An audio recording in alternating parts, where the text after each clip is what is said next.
receive the honor and support that they have earned. Next year, I look forward to being with you on Fifth Avenue again for a more traditional parade. But until that time, please continue to remember those who served, those who are serving today and every day. Thank you. Stay safe, and may God bless the United States of America and those that love and protect it.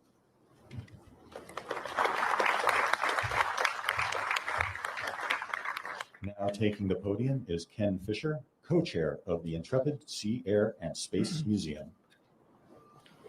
Good afternoon.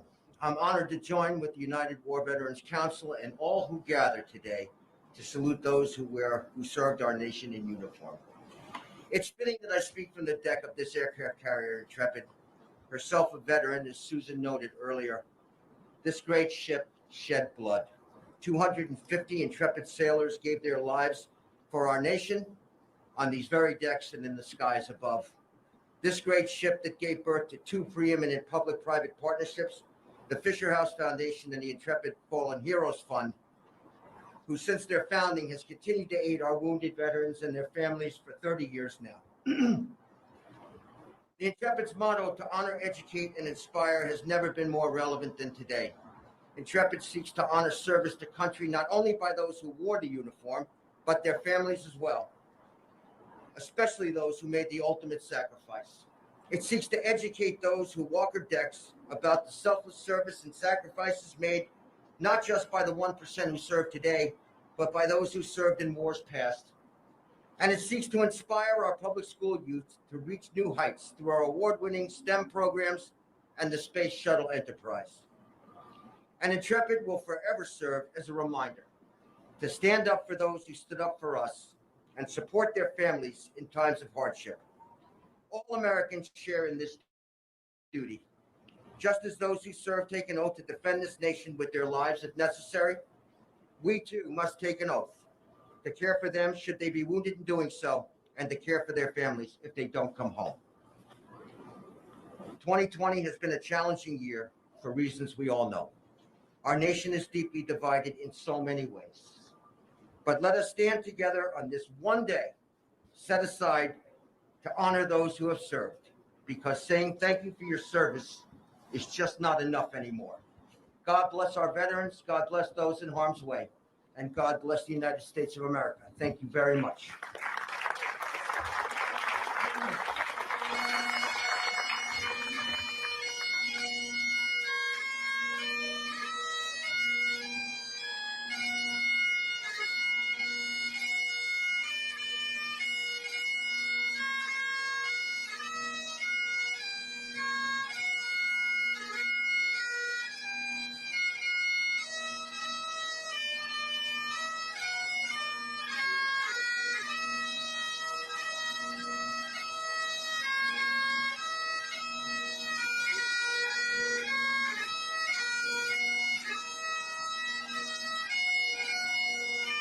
Color team, retire the colors. We have entered our first commercial break. Please stand by.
Please stand by.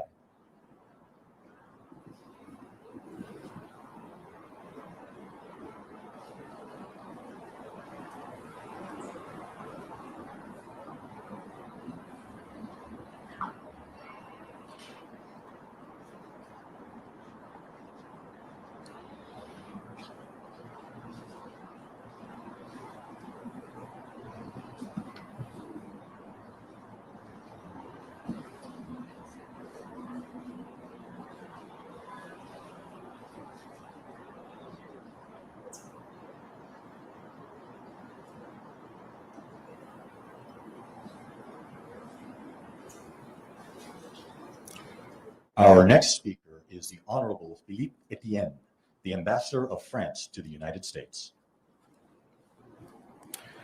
Dear Mayor de Blasio, dear veterans and friends, it is an honor and a privilege to take part in these Veterans Day commemorations. I am here to salute both veterans and active military members for their service. France, America's oldest ally, wants to pay tribute to all that we have accomplished together. Going back to the US War of Independence, then 2 world wars, the creation of institutions that have promoted peace and democracy and combating terrorism. This year, we commemorate the 75th anniversary of the end of World War II. I want to acknowledge the great debt that France owes to the millions of Americans who served during that war.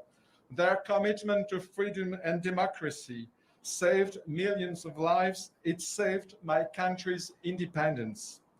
But as the French President Emmanuel Macron has said, we owe to the soldiers who fought on our behalf more than our gratitude. We owe it to them to prove ourselves worthy of the great legacy of peace and democracy they left us. By strengthening the alliances between free peoples, nourishing the attitudes that allow liberty and democracy to flourish, reinforcing the international institutions that allow us to resolve our differences peacefully, and continuing to strengthen the long-standing alliance between France and the United States. And now, I invite you to meet a group of World War II veterans that received France's highest military award to honor them for liberating my country. Their stories represent the highest expression of the long-time friendship between our two nations.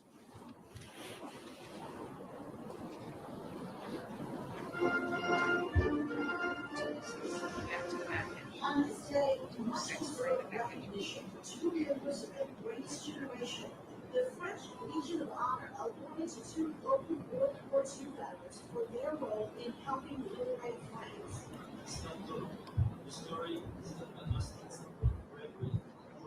Louis Pistola of Salvador joined the U.S. Army in 1943 at age 18, served their 818th Square Battalion on the battlefield of France until he concluded slavery of the part.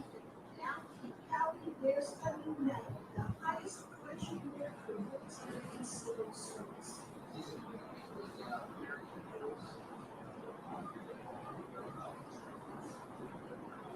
George Constantine was just 17. He enlisted in the U.S. Navy in 1943.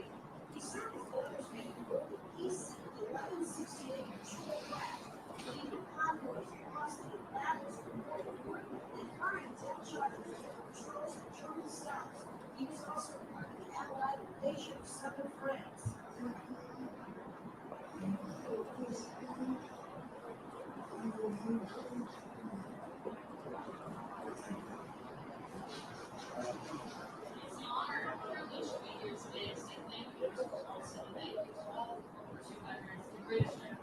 The organizing visit has forced the French Consulate to shift from its usual large leading ceremony to smaller individual presentations like these aboard the USS Intrepid. Over the last few weeks, the French Consul General has also honored World War II deaths, including Queens and United, part of France's long-standing commitment to pay a debt of gratitude.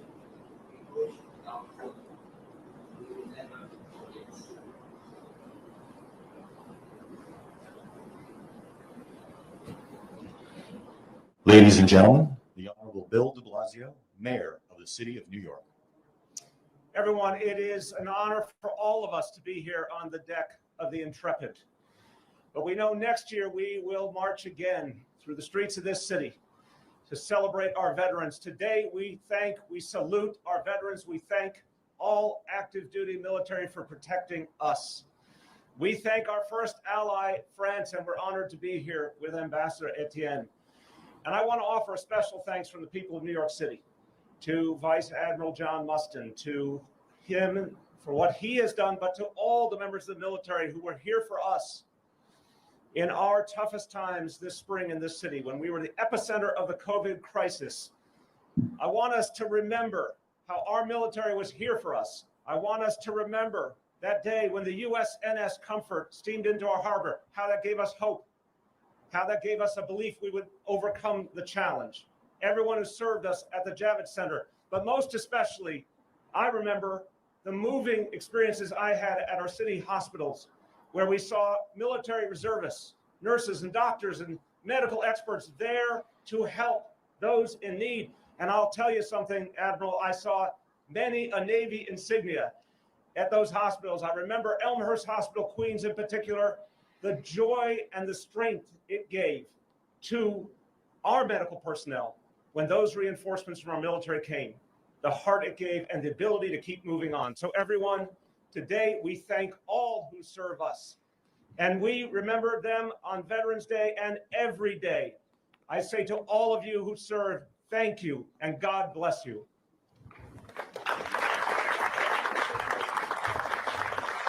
This year's featured service branch is the United States Navy. We are honored to present a message from Admiral Michael M. Gilday, Chief of Naval Operations.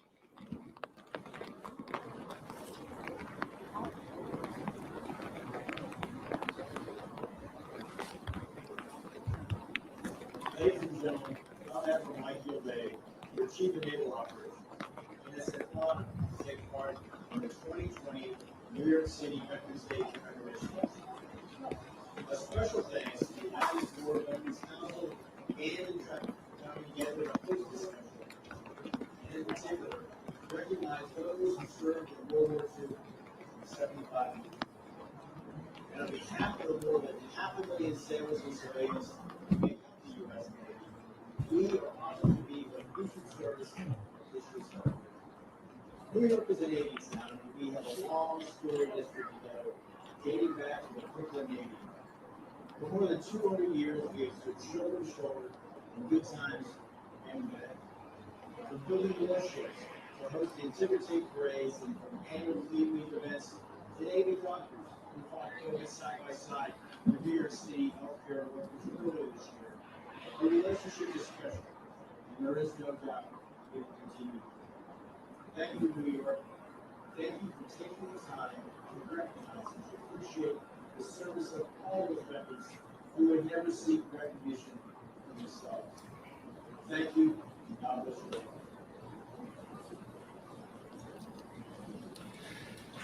And now, introducing this year's Grand Marshal, Jared Lyon, President and CEO of Student Veterans of America, and a U.S. Navy veteran. Good afternoon. On behalf of the United War Veterans Council and the more than 1,500 Student Veterans of America chapters that we represent in all 50 states and abroad, as well as the more than 750,000 student veterans currently attending a university with an SBA chapter, I'm honored to be with you here in the great city of New York aboard the USS Intrepid.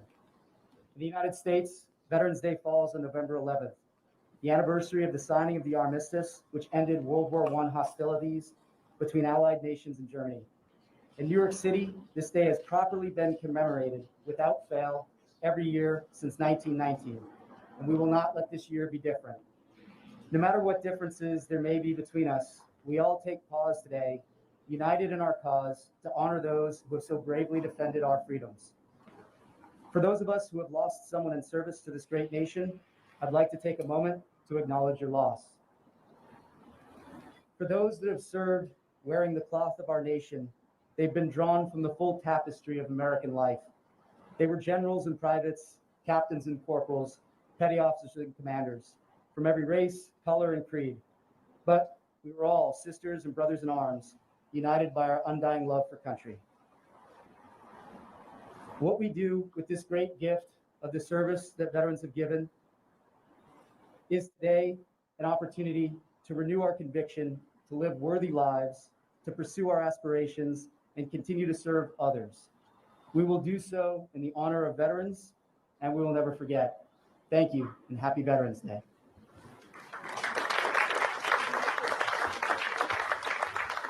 The wreath-laying ceremony will be next when the 2020 New York City Veterans Day salute continues. All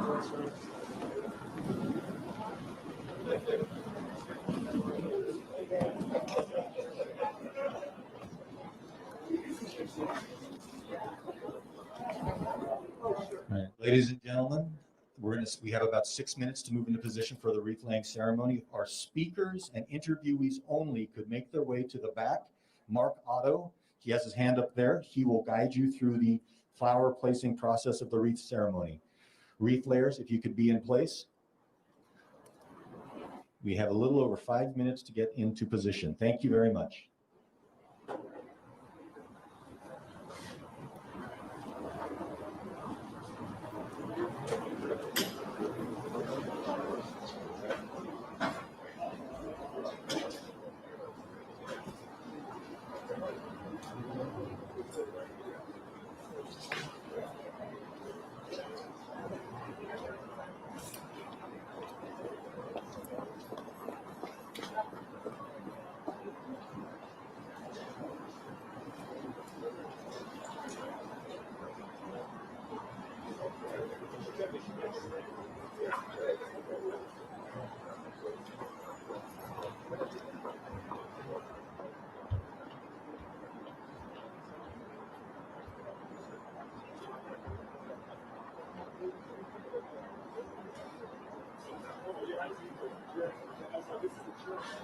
Yeah.